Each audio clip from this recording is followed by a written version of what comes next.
Bienvenue les amis, bienvenue sur 40 Something, bienvenue sur la toile pour ce petit bilan de fin d'année 2023. Bienvenue dans mon petit monde au milieu de tous ces cartons, vous le voyez sans doute pas à l'écran mais il y en a juste partout.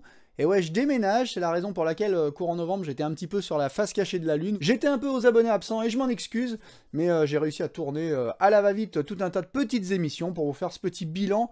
Ça sera pas comme d'habitude une espèce de grosse plâtrée d'un coup, ça sera tout un tas de petites émissions, de petits contenus qui vont arriver, des émissions courtes, des émissions plus longues. On va essayer de balayer un peu tout ce qui s'est passé cette année. Et il s'en est passé des choses, et donc bienvenue pour ce bilan 2023, ce petit calendrier de l'Avent, qui sait ce que les émissions vont nous réserver, on ne sait pas, c'est comme dans Forrest Gump, on ne sait jamais ce qu'on va ouvrir dans une boîte de chocolat. Voilà, on va commencer par parler d'une annonce qui est tombée cette année, une annonce concernant Harry Potter, et à travers elle, c'est un petit peu l'évolution de plus en plus rapide de toute l'industrie cinématographique qui se révèle à nous. Et ouais, une annonce qui a fait frémir un petit peu partout, on nous annonce une nouvelle série télé Harry Potter. Il ne s'agit pas juste d'une nouvelle série télé qui continuerait les histoires avec Daniel Radcliffe, tout ça, non. On refait partir l'histoire, on reboot complètement avec de nouveaux acteurs, sous forme d'une série télé. On nous annonce une série qui prendrait chaque livre et qui l'adapterait en une saison à chaque fois. Et donc bien sûr, cette annonce amène son lot de réflexion. En premier lieu, quelque part... je vais pas dire que ça me réjouit, mais quelque part ça me fait un peu rigoler, doucement rigoler, de voir que tous ces jeunes, c'est plus jeunes que moi, qui ont grandi avec Harry Potter, commencent à leur tour à dire « Ah non, mais pourquoi un remake ?» Eh ben ouais, aucun film, aucune saga, aucun chef-d'œuvre n'est à l'abri de l'avarice des studios, toujours prompts à essayer de faire fructifier leur porte-monnaie. C'est aujourd'hui plus vrai que jamais, et je vois arriver maintenant des jeunes femmes, des gamins qui ont grandi avec Harry Potter et qui disent « Mais non, mais pourquoi on fait ça ?» et tout. Bah ouais, mon gars, nous, c'est ce qu'on vit depuis des années, quand on nous remake nos classiques, et que nous, on dit « Ouais, mais c'est pas la peine, pourquoi remaker ce qui est déjà parfait ?» Et voilà, on est en plein dedans, hein. Maintenant, ça va être de plus en plus rapide, une série va à peine avoir le temps de s'achever, que hop, on va lancer un reboot. Là, Harry Potter, c'est assez étonnant quand même, hein. C'est une grande première, parce que la série n'est pas si vieille que ça. Le premier bouquin sort en 97, l'édition va s'étaler sur 10 ans, je crois jusqu'en 2007. Les premiers livres vont sortir un tous les ans, 97, 98, 99, 2000, et puis après ça va s'espacer pour les derniers volets, il y a 7 livres en tout, les 3 derniers vont s'espacer, 3 ans, puis 2 ans, puis 2 ans, on attend un petit peu plus, et la particularité de la saga Harry Potter en livre, hein, c'est qu'elle a grandi un petit peu avec ses lecteurs. En 97, le gamin Harry Potter, il a 11 ans dans l'histoire, et puis petit à petit, il évolue jusqu'à arriver en 2007, où il a 17 ans. Et donc les enfants, les lecteurs d'Harry Potter, ont largement eu le temps d'évoluer avec cette saga. C'est très important, parce que le premier Harry Potter a un petit quelque chose de conte de fées, finalement, assez magique, assez féerique, et les derniers sont beaucoup plus sombres, ça s'explique, hein. Le public a vieilli, l'autrice a pu faire enfin ce qu'elle voulait faire de ses personnages, et c'est un petit peu la même chose dans la saga cinématographique qu'on connaît. Les livres, ça démarre en 97, la saga ciné en 2001, les studios ont bien attendu que ça explose un peu partout, que ça vende des millions d'exemplaires à travers le monde pour greenlighter une série de films. On confie ça à Chris Columbus. Alors Chris Columbus, il paraissait destiné à réaliser Harry Potter, hein. Sa carrière, elle démarre en 87, je crois, avec Nuit de folie. Un tout petit film ultra sympa, je vous le conseille. Et puis bien sûr, Maman, j'ai raté l'avion en 90, sa suite en 92, donc c'est un réalisateur habitué à tourner avec des enfants. Là, pour le coup, Harry Potter, c'est une petite merveille, emballé avec la musique de John Williams. C'est un petit bonbon, c'est un film d'Halloween, c'est un film de Noël, c'est un film familial, entièrement tourné vers son public. On est en 2001, et ça me paraît utile de le rappeler parce que c'est une autre époque du cinéma, et de la même façon que la saga Harry Potter en livre a grandi avec ses lecteurs, là on est sur une saga cinématographique qui a un petit peu évolué avec toute l'industrie du ciné, c'est-à-dire qu'on est parti d'un film familial, généreux, tourné à l'ancienne, pour aboutir à un espèce de gros blockbuster coupé en deux, donc on est vraiment sur une franchise avec des effets spéciaux à la X-Men. Bref, on a évolué en même temps avec toute l'industrie du 7e art entre 2001 et 2011, sortie du dernier film de la saga. Pourquoi je vous dis qu'on est sur un cinéma à l'ancienne avec le premier Harry Potter? Je l'ai revu il y a pas longtemps, et franchement, ça saute aux yeux dès les premières images. Dès le début, quand on voit Dumbledore qui attire les lumières un petit peu dans une petite bourgade américaine, et puis qu'on a McGonagall qui arrive sous forme d'un chat, et puis que là la caméra tourne sur un mur où on voit son ombre se transformer d'un chat en une personne, c'est assez exceptionnel, et ça nous ramène à un cinéma d'un autre temps, tout simplement. Ce cinéma limite des années 80 qu'on a connu. Harry Potter, pour moi, ça symbolise ça. Ça symbolise la fin d'une époque, l'ouverture vers une nouvelle ère du cinéma qu'on vit aujourd'hui, cette ère de franchise, de blockbuster, de marketing savamment étudié. Et je trouve ça passionnant de revoir Harry Potter aujourd'hui, le premier film, parce qu'il est vraiment exceptionnel, tout simplement. Je le trouve vraiment exceptionnel. Les acteurs eux-mêmes se moquent de leurs prestations de l'époque. Je trouve qu'il n'y a rien acheté dans Harry Potter. Leurs prestations sont incroyables.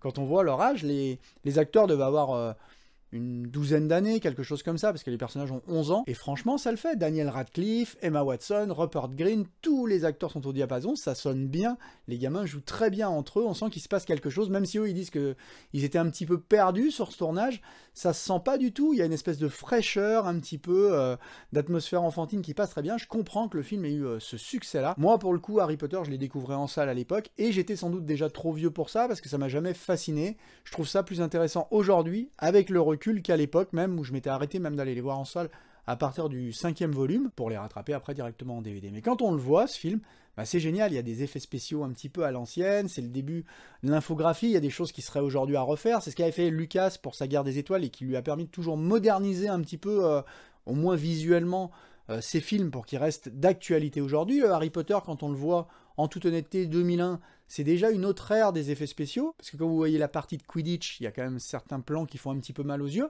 mais on s'en fout. La magie est là, la magie opère à plein, c'est un film magnifique, je vous conseille de le revoir en cette période de fin d'année, c'est le film idéal à se refaire en famille, et je le trouve quelque part, mais c'est personnel, un peu plus intéressant, ces premiers volets, que les derniers qui seront plus dans le grand spectacle, dans ce qu'on peut découvrir aujourd'hui, quoi. Finalement, vous le verrez au cours de ce bilan, on abordera tout un tas de projets qui sont arrivés cette année et qui sont arrivés tambours et trompettes, mais finalement, le cinéma s'essouffle un peu aujourd'hui. Là, il y avait encore de la magie, il y avait encore du cœur, et c'est pour ça que je comprends quand même légitimement qu'on puisse s'inquiéter au fait de greenlighter une série télé. Une série télé, c'est un petit peu, encore une fois, alors là, vous allez l'entendre dans le bilan 2023, mais un aveu d'impuissance de la part des studios. Il n'y a plus de neuf, il n'y a plus de frais, on n'arrive même plus à faire rebondir des histoires qui existent. C'est-à-dire que voilà, on a créé une saga Harry Potter, on pourrait s'intéresser à tout un tas de trucs. Vous interrogez n'importe quel gros fan d'Harry Potter, il va vous dire, mais si, on aurait pu utiliser tel personnage, sa jeunesse et tout. Voilà, seulement il y a eu le carton manqué des Animaux Fantastiques, hein. Le dernier Animaux Fantastiques a vraiment bidé, c'est une catastrophe. On va parler un peu des bides cinématographiques dans ce bilan, encore une fois, mais là pour le coup le dernier Animaux Fantastiques a vraiment bidé, ça a mis un frein tout net à Harry Potter quasi dans son intégralité, hein. C'est-à-dire que vraiment ça a bloqué la franchise pour l'instant, mais bon, on était dans une approche complètement woke de cet univers, même si je trouve qu'il y avait des très belles choses dans les Animaux Fantastiques, il y a aussi des très très mauvais choix, donc là voilà, l'histoire, je pense qu'on a vu le dernier Animaux Fantastiques. Pour refaire partir la saga Harry Potter, ça serait dur, et pourtant je trouverais ça mais fascinant, passionnant, parce que ces acteurs, ils ont grandi, et ils en ont largement sous le pied, hein. Rupert Grint, on va reparler de lui aussi pour Knock at the Door, mais Emma Watson aussi, qui est une très bonne actrice, Daniel Radcliffe, qui est un acteur avec un large registre. Donc bref, je trouverais ça passionnant aujourd'hui de voir une suite à cet univers-là. On peut le développer en série, on peut le développer au cinéma.